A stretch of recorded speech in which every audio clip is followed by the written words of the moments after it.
makakatulog ng maayos at mahimbing, knowing na yung Pilipinas na ipamamano mo sa mga anak mo at apo mo is in danger of becoming a narco state. Because how can you be assured, yung mismong presidente mo, may question mark, you sir, paano yun? Whether it is true or not, the mere fact na may ugong na ganun, nakakatakot. Nakakatakot. Si Sara, Unitim. Tapos ngayon, tinira si Sara, nasaan siya? Anong klaseng tao ang tawag doon? Manggagamit. Manggagamit. Ginamit mo yung popularidad ng Vice President mo, hindi siya tumakbo para wala kang kompetensya, pinahiram sa iyo yung botante, nanalo ka, naging presidente ka, and then you dump her. What kind of a person is that? Manggagamit. What kind of a person is yung nagsinungaling ka? Nagsisinungaling ka, sinabi mo ganito. Hindi yan papasok, kung pumasok yan, ano lang. Sinabi mo yung foreign policy, hindi yung US. Hindi yung US, wala. Anong ginawa mo? Ayan na, may additional bases na, may EDCA na. Maraming pros and cons yung laro dyan sa China na yan, West Philippine Sea, US bases, no, EDCA. And remember, yung EDCA may expire next year by June something, no, June 25 yata. So, problem. So, anong klase yun? Nagsisinungaling ka na, nang gagamit ka pa ng tao. Sino? Vic Rodriguez. Di ko namin kwento bakit tinanggal no? Imagine, halos sip-sipin yung ano mo, yung quit mo, yung talagang kahit isang sorti kasama, tapos biglang tanggalin mo. Sana man lang, ano yun? Yung mga usage attorney tricks. Kinuha niyo yung tao, nananahimik, biglang tanggalin nyo. Di ba? Ang daming red flag kung titignan mo, analyzing it now, ang daming red flag. Kaya, anong klase yung tao na matapos mong gamitin, ayun, manggagamit, matapos mong pakinabangan, pipitigin mo. Tama ba yung maganda bang klaseng tao yun? Anong klaseng tao na yung Duterte na tatay, pinalabing yung ama mo, 5 presidente nakaraan na walang nagawa. Mantalang Duterte spent his political capital and yung tibay niya, yung tigas niya. Sinong reklamo? Tapusin na natin to, libing. Libing ang Panambayani, full honors pa. Tapos nun, titirahin mga sa ICC.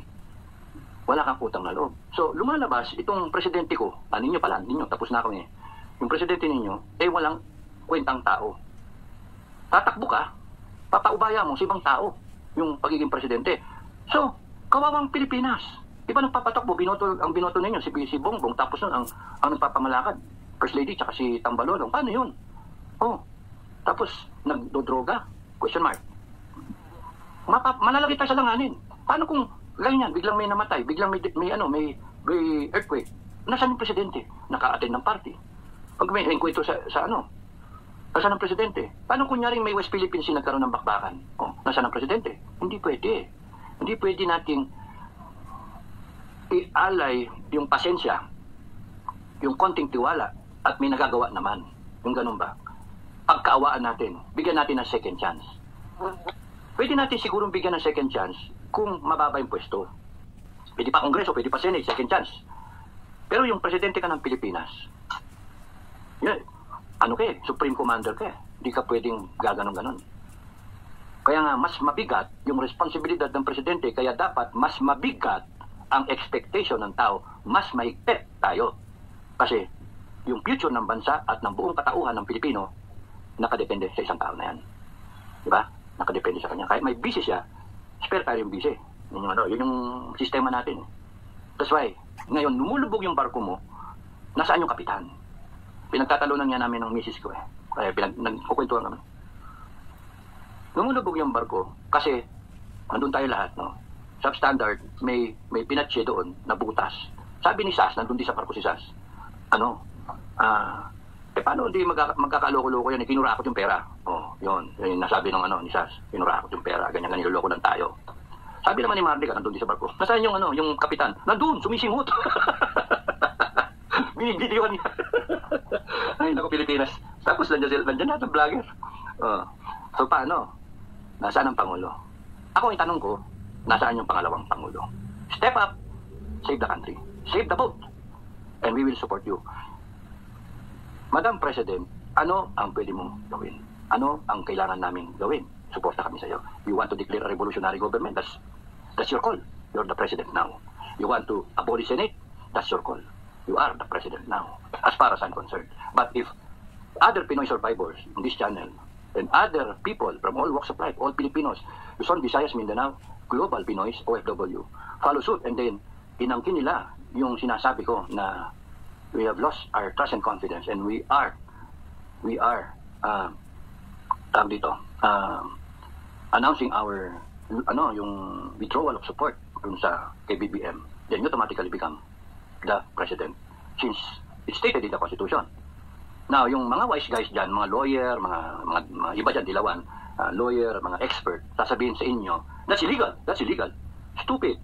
What could be so illegal when the people of the Philippines, so decide, 32 million yung hintay sare. When the 32 million Filipinos so decide, we are declaring that we are withdrawing our support and we do not recognize BBM as the president. Sara is our president. Ganun kasimple.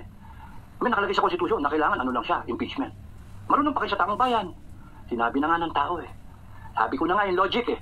Yung constitution is a piece of paper unless ratified by the Filipino people. We, the sovereign Filipino people, nagbigay buhay at espiritu sa Constitution. Now everybody follows the Constitution and all laws in the land emanating from the Constitution. And this government, this legislation coming na dapat consistent with the Constitution. So, withdrawal of support. Millions of Filipinos talo Constitution because it is the sovereign will of the people. BBM administration et al. Sorry, pero ano bobo yung kasama nyo eh. Bobo yung kasama nyo. Because how can you suppress the Filipino people? They're now going out. Ayaw na nila eh. Galit na. So, ang hope ko, si President Sara will do better. You cleanse this country. Tutulungan ka namin, hindi lang ikaw. Tutulungan ka namin. Alam naman, nag-iisa. Hayaan natin nag-iisa. Hindi. Tulungan natin that in our generation, a presidency of Sara for 4 years and then another 6 years, that's 10 years. Maybe the Philippines will be a Singapore. Yun sa akin. But if we allow the current situation doing nothing, bahala kayo sa buhay nyo. Ako, matanda na ako, retirado na ako, I can do anything. Sabi ko sa inyo, regalo ko sa inyo itong huling buhay ko, regalo ko sa inyo itong Christmas at New Year. Inisip ko, why not withdraw my support kay BBM? And maybe kayo, aangkinin nyo rin yun. So that yung lilitaw, yung sovereign will of the people, mas mataas doon sa Constitution. Okay? So, yun yung meron ba akong hindi na And yung nangyari doong panahon ni ERAP na withdrawal of support, hindi ko na ikwento. Bago nangyari yon, nagkaroon ng withdrawal of support yung taong bayan kay ERAP. Oh, ang ganda, di ba? Hindi lang na-pronounce. Ngayon, sinasabi ko sa inyo, when the impeachment proceedings, when they were asking for the second envelope, napubuksan yung laman ng second envelope, yung mga kakampi ni ERAP na mga senator, sinasalag. Hindi pwede buksan yan, ganyan. Kasi ginagamit yung patas, lahat ng patas, para to your advantage. Di ba? So, nagalit yung tao. They went to the streets, people power too, and then, yung military, nakita nila, mas marami na itong indignation ng tao, withdrawal of support. So, tayo, withdrawal of support kay withdrawal of support kay BBM. Sara becomes my president, di ba? Yan yung ko.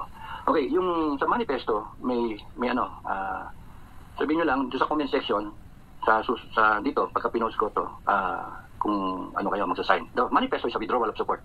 In the summary, withdrawal of support, no? Okay, basahin ko sa yung manifesto, pakinggan nyo na lang, malapit na yung time eh.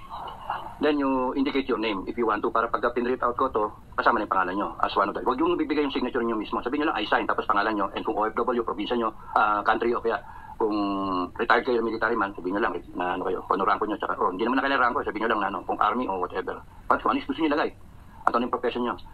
Manifesto ng taong bayan, I have 3 minutes.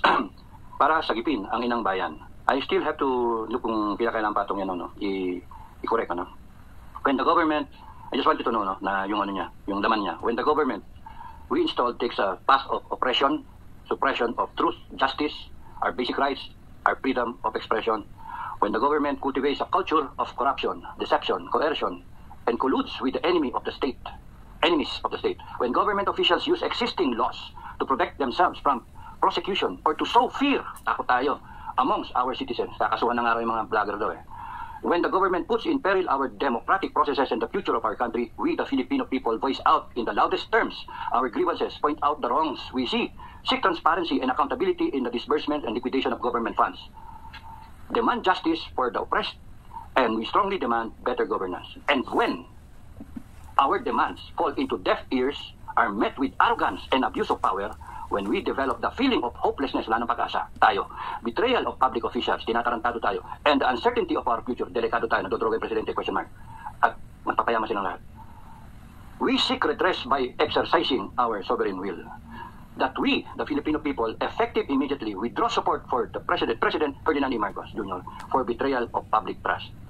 And we recognize BP Inday Sara Zimmerman Duterte as the President of the Republic of the Philippines by way of succession pursuant to Section 8, Article 7 of the 1987 Constitution. In God we trust. I sign. So ayun, ipoposto yung gusto pumirma kayo. Kung ayaw nyo, wag, walang pilitan yan. Control, pirma na rin kayo. Ayun, salamat sa inyo lahat. God bless the Philippines. Itong regalo ko sa inyo. Tingnan ko kung ma-retouch pa. Pero basically, you know the thought. You say, I sign. And then you put your name dito sa comment section. Okay, maraming salamat sa inyong lahat. My gift to you, God bless everyone. God bless the Philippines. Happy New Year.